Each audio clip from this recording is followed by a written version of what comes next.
Hola a todos, en esta presentación vamos a desarrollar una introducción a la geografía económica. Esta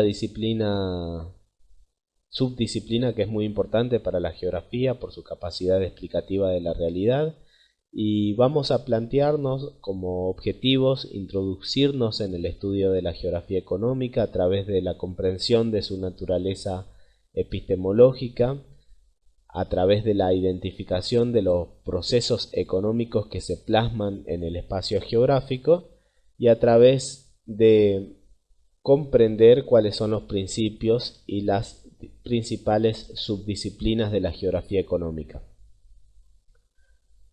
La geografía económica tiene su propia ramificación y sus ramas multidisciplinares. Estas ramas se caracterizan por un trabajo interdisciplinar. Recordemos que la geografía es una disciplina puente, se caracteriza por ello. La geografía económica no va a estar ajena a esta dinámica y también va a recrear los métodos de producción de conocimiento propio de la geografía. Desde su definición, la geografía económica intenta relacionar, por un lado, al espacio geográfico y sus territorios, y a los distintos procesos económicos. El proceso económico selecciona un territorio para asentarse de acuerdo a sus atributos naturales y sociales. El proceso económico en sí tiene la capacidad de modificar para siempre un territorio, pero al mismo tiempo este territorio va a modificar el proceso económico plasmando sus propias dinámicas sociales en el mismo. De esta manera se van a retroalimentar ambos elementos. Dentro de las subdisciplinas de la geografía, una de las más importantes, sobre todo para nuestro país, ya que nosotros vivimos en un país que se caracteriza por ser agroexportador, es la geografía agrícola. La geografía agrícola va a estudiar el mundo agrario, toda la estructura social, configuración social y territorial que va a derivar de las actividades agrícolas, y va a estudiar también la forma en que estos espacios rurales comprenden y proyectan formas de vida plausibles de modificar el espacio geográfico, es decir, a partir de la naturaleza productiva económica propia del materialismo histórico, va a tratar de comprender cómo se va a terminar produciendo el espacio geográfico. El espacio rural no es lo mismo que el espacio agrario. El espacio rural es un concepto residual del espacio urbano. Se define o se caracteriza por los incipientes cambios que se sucedieron a partir de mediados del siglo XX, con el surgimiento de la Revolución Verde y los procesos de la biotecnología que se plasman en tales territorios. Eso también va a ser un objeto de estudio de la geografía agrícola. Y también la forma en que se vinculan con los ideales o los objetivos estatales, como el autoabastecimiento alimentario o agrario de un país. También esta geografía agrícola va a estudiar el mundo rural para intentar comprender cómo sus habitantes viven y se vinculan con ese medio que tiene sus características personales en cuanto a movilidad, espacialidad y acceso a servicios. Su configuración territorial muy definida, ¿no? ¿Cómo es su paisaje también? Esa sería la pregunta que va a tratar de responder la geografía agrícola. Y es un paisaje que justamente deriva de las actividades económicas. Con respecto a los factores que intervienen en el mundo agrícola, van a intervenir factores humanos, definidos por la ocupación o la colonización de ese suelo productivo con baja densidad poblacional, y factores físicos humanos que van a dar lugar a verdaderos sistemas agrarios, formas de realizar la agricultura plasmadas en los territorios. ¿Cuáles son los fundamentos de la geografía agrícola? ¿Por qué es necesario tenerla en cuenta? ¿Por qué es importante estudiar el espacio agrario por la veloz transformación que sufre, ¿no? El espacio agrario se va transformando en el tiempo, no es lo mismo que en el mediados del siglo XX. Hoy asistimos a una nueva configuración, una nueva utilización de tecnología, un nuevo estatus social de las personas que viven en ese mundo rural, y también por la necesidad estatal territorial de asegurarse la producción de bienes estratégicos como lo son los alimentos.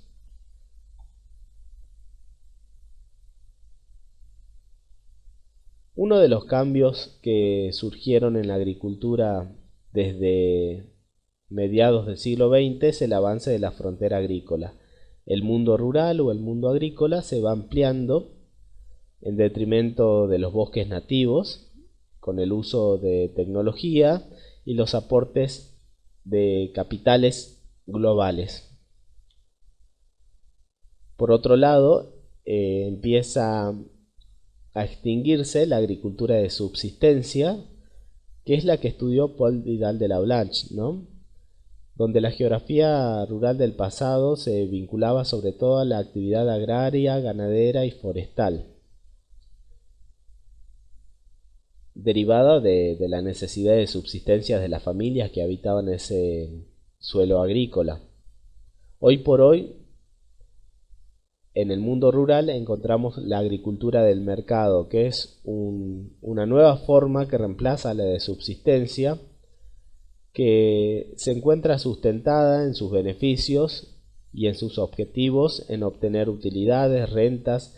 Se encuentra estrechamente relacionada con los bancos, con el mundo financiero, con empresas de alta tecnología, por ejemplo de transformación genética de semillas, y con el mundo global, ya que se exporta la mayor cantidad de productos, ¿no? Están destinados al mercado externo en detrimento del mercado interno.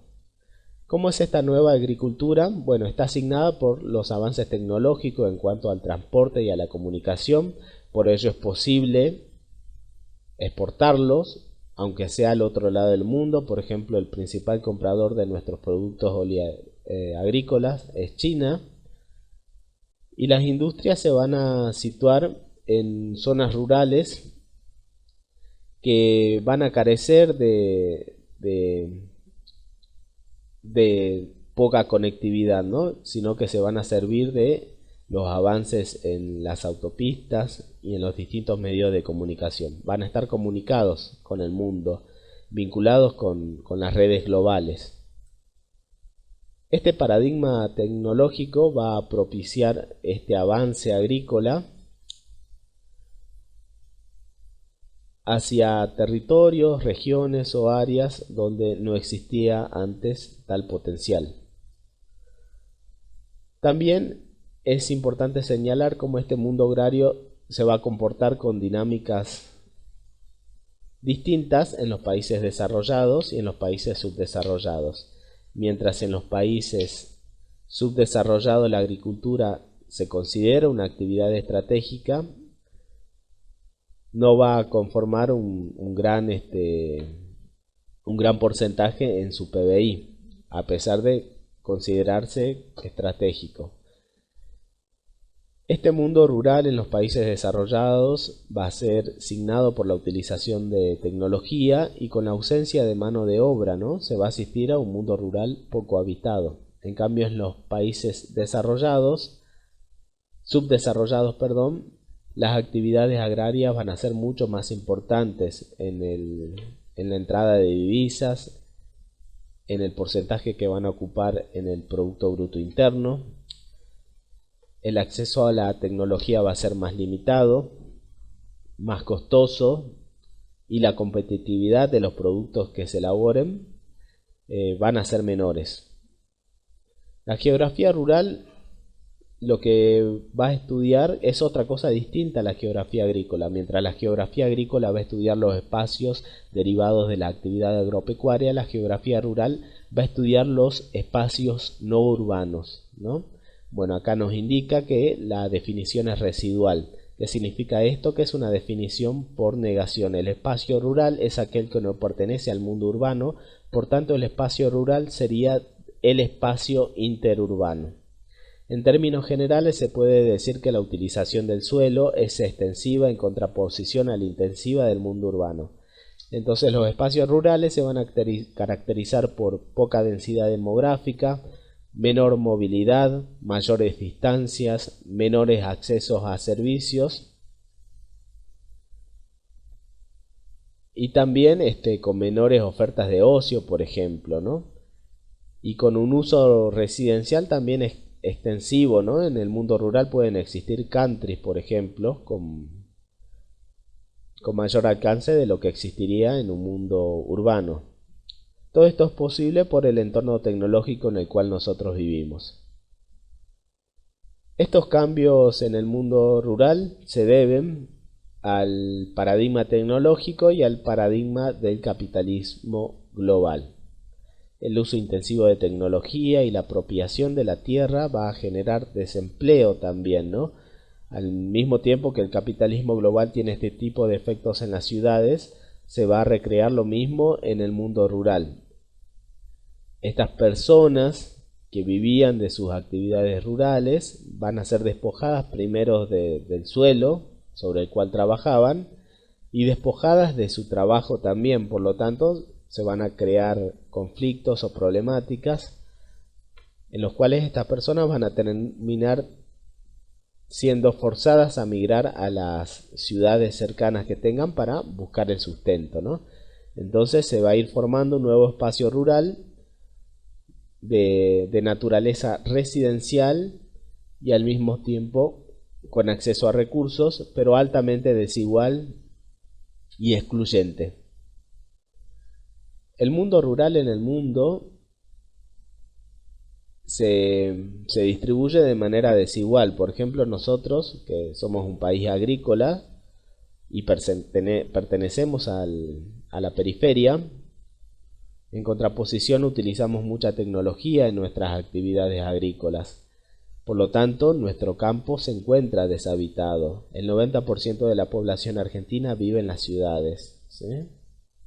Inclusive existe una población urbana mayor que en Alemania o que en Francia, que es el 77%, o inclusive Estados Unidos, donde el 81% de las personas vive en áreas urbanas. Existen otros países donde la población urbana o la población rural es mayor que la urbana. Es el caso de Pakistán, donde solamente poco más de la tercera parte vive en las ciudades y el resto es en el mundo rural. O inclusive en países africanos como Etiopía, donde el 16% solamente vive en ciudades, ¿no? La gran mayoría vive en áreas rurales aún. Bueno, para concluir podemos definir al espacio rural como segmentado y fragmentado, ¿sí? Se encuentra atravesado por las mismas dinámicas que afectan a las áreas urbanas, a las sociedades urbanas. Se presenta también artificial, mecanizado y también degradado, ese uso intensivo del recurso suelo y la alta inclusión de tecnología que se incluye a prueba y error, ¿no? Va a generar una degradación progresiva de los recursos vinculados a la actividad agrícola, que estos son el aire, el agua y el suelo.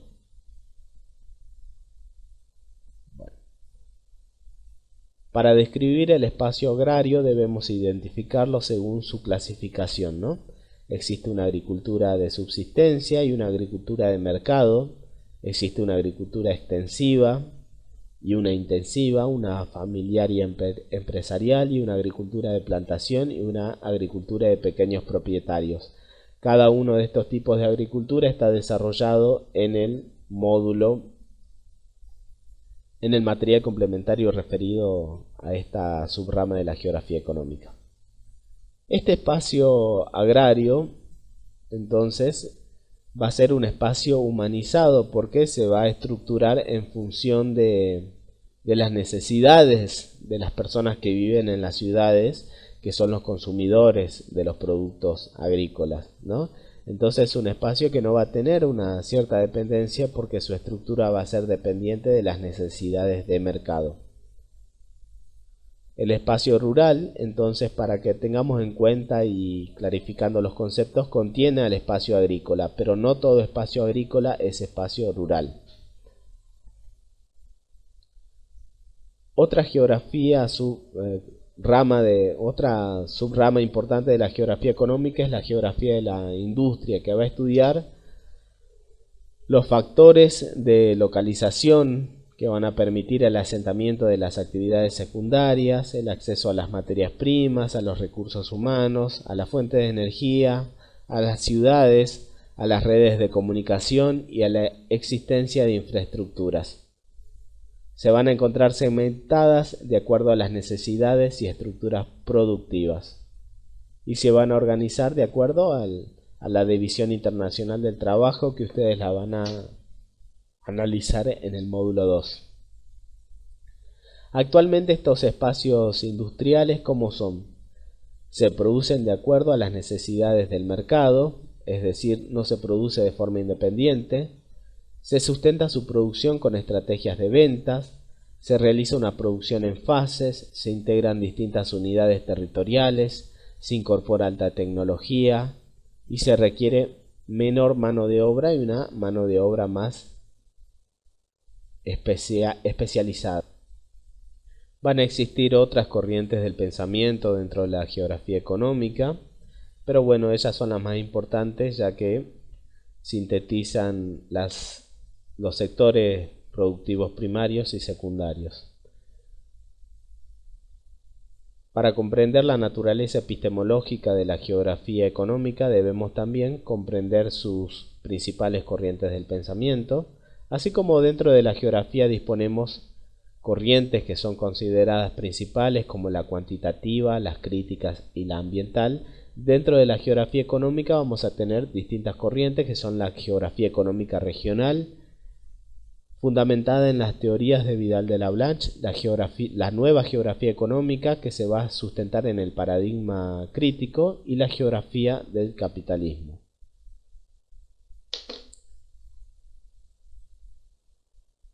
La geografía económica regional va a nacer en la primera mitad del siglo XX y va a estudiar a un mundo dividido en regiones donde cada región se comportaba con una dinámica distintiva. Existían los países centrales de aquel momento, las colonias, los países que habían alcanzado recientemente la independencia, las naciones más jóvenes, y cada una de ellas tenía un rol decisivo en el sistema económico mundial, que de por sí no era un sistema económico tan relacionado e interdependiente como en el que vivimos nosotros. La nueva geografía económica, en cambio, se va a sustentar en el paradigma neopositivista y en el estudio de las estadísticas y de las formas geométricas que se van a proyectar en el espacio geográfico, derivadas de las actividades productivas. Va a surgir a mediados del siglo XX, en la antesala del capitalismo, en un momento de bonanza económico que existía en el mundo, de crecimiento inusitado, y en contraparte va a nacer la geografía del capitalismo, que se va a caracterizar por criticar a la nueva geografía económica y va a estudiar los efectos negativos del capitalismo en la sociedad desde la perspectiva netamente económica. Otra de las características de la geografía económica en su estudio epistemológico es el estudio de los principios. Cuando nosotros encontramos los principios de la geografía aplicados en una argumentación, podemos decir que la geografía económica allí tiene autoridad para estudiar el hecho económico en cuestión, ¿no? ¿Cuáles son esos principios? El principio de situación geográfica, si no, no estaríamos hablando de geografía. El principio de coordinación, ya que las actividades económicas no son esporádicas sino planificadas. El principio de actividad, debe existir una dinámica, debemos asistir a un espacio vivo. Y el principio de diversidad geográfica también, porque las unidades territoriales o regionales son distintivas. Y la geografía en sí también consiste en poder comparar los distintos territorios. ¿Cuáles son los métodos de los cuales se va a servir la geografía económica? Principalmente son dos: los inductivos y los deductivos. Los inductivos van a consistir en la observación dirigida sobre hechos particulares, y si se comprueba la identidad de los mismos se procede a elaborar leyes particulares. Este método inductivo va a consistir de distintas partes que van a partir de la observación, la elaboración de una hipótesis, su verificación y la elaboración de una conclusión. Por otra parte, el método deductivo va a partir de la enunciación de una ley y va a intentar comprobar, y si se repite esta situación, este fenómeno, en todos los casos similares donde sea aplicable. Estos métodos deben ser seguidos y elaborados mínimamente en las argumentaciones que ustedes propongan en las actividades de la materia. Por ejemplo, el método inductivo puede emplearse para el método deductivo, puede emplearse para verificar la dinámica global en los países de América Latina. Es decir, se parte de una premisa general y se estudia las particularidades territoriales de distintas unidades. En cambio, el método inductivo va a analizar aisladamente los territorios de América para llegar a una conclusión general de cómo se comporta nuestro continente en relación al capitalismo global, quizás, ¿no? Entonces, en el método deductivo partimos de una realidad que es el capitalismo global, y en el método inductivo partimos de lo más minimalista, que son los objetos de estudios diferenciados que queremos comparar, ¿no? Y así sucesivamente.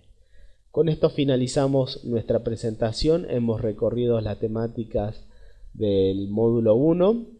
Esta información la encuentran ampliada en los módulos y en el material complementario. En esta materia es necesario revisar el material complementario, porque el módulo en sí es una cartilla de estudio, es una síntesis o un resumen explicativo expresado con lenguaje hipertextual, pero el sustento científico lo encuentran en el material complementario. Entonces, en esta materia se solicita que todas las producciones estén fundamentadas con esa producción científica que ustedes tienen al alcance de la mano, que es el material complementario de cada módulo, ¿no? También disponen del programa con la secuencia de páginas que deben leer de cada material complementario. Espero que les sirva la información presentada. Nos encontramos en las tareas en plataforma.